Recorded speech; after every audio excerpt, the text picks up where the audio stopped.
Approximately there are more than 5,000 airlines in world, each with hundreds of aircraft, and each aircraft needs dozens of engineers. So, let's discuss what does these aircraft maintenance engineers do and how to become aircraft maintenance engineer. An aircraft maintenance engineer, also called AME, is responsible for carrying out scheduled and unscheduled maintenance in order to keep the aircraft airworthy and safe. During flight, defect in any component can be very dangerous, so AME makes sure that aircraft is regularly maintained. These are some of the main tasks aircraft maintenance does: repair faulty equipment and airframe, test parts and diagnose defects and fault in system.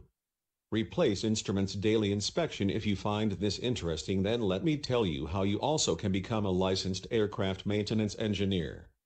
You need a valid license to become an aircraft maintenance engineer.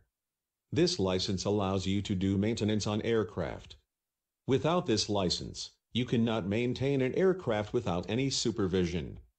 There are different bodies who provide this license depending upon country.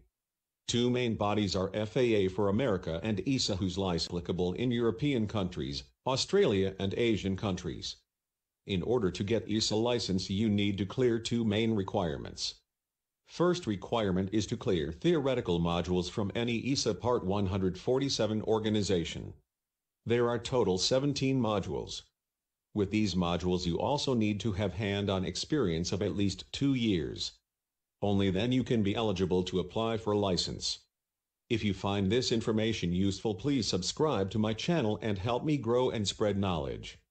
In next video we will discuss about what are these modules, how can we pass these modules,